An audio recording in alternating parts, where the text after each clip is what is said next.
This is a complex ion formation, and again we have an insoluble salt, in this case a hydroxide.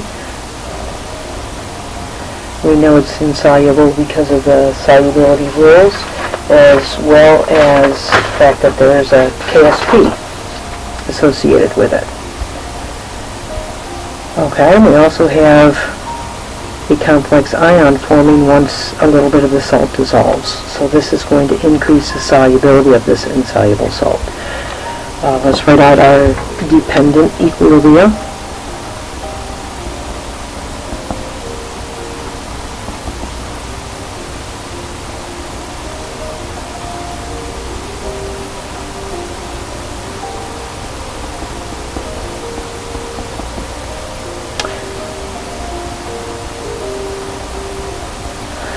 And we see we need 4 molecules of ammonia to react with each ion of copper 2+.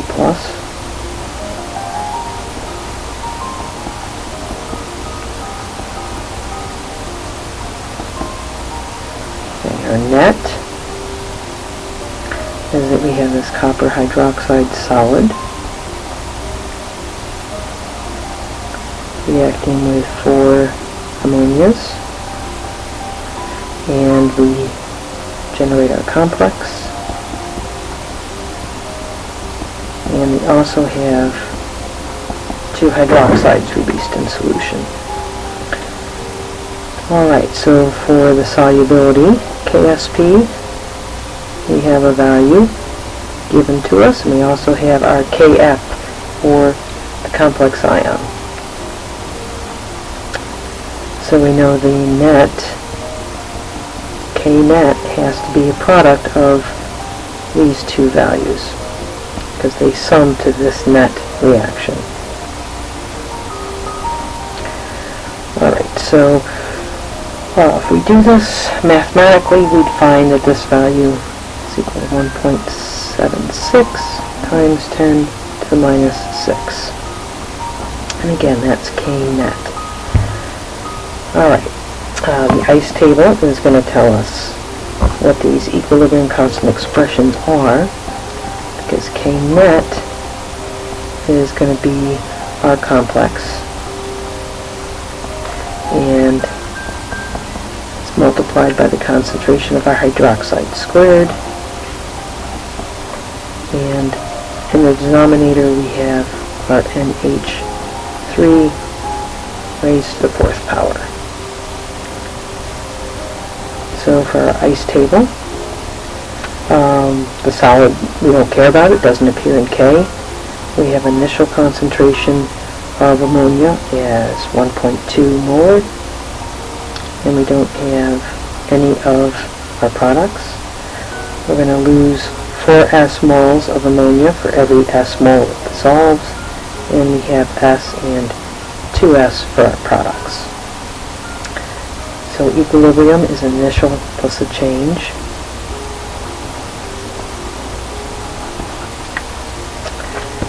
Alright, so let's substitute this in. So we have 1.76 times 10 to the minus 6 is going to equal s, and 2s, quantity squared, divided by 1.2 minus 4s, and that whole thing is raised to the 4th power.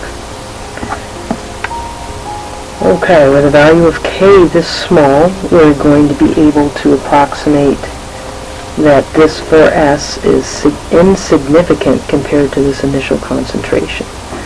So this part of the relationship goes to 0, and we can rewrite the whole thing as 4s to the 3rd, because we have s times 2s times 2s, that would be 4s to the 3rd, and the denominator we have 1.2 raised to the 4th power. And this is an approximate value. We're solving for s, so as the intermediate step, we'll solve for s to the 3rd. So we have s to the 3rd is going to be equal to the following: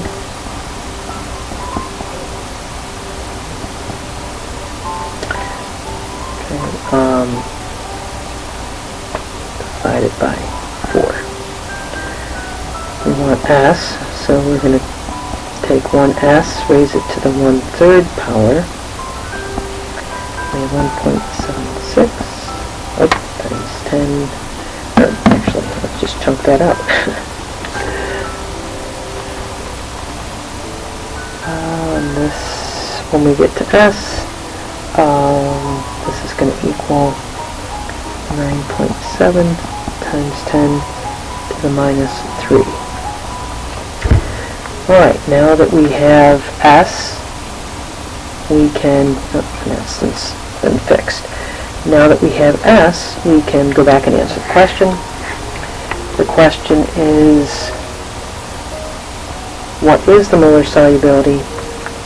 So the molar solubility is s, and we are done.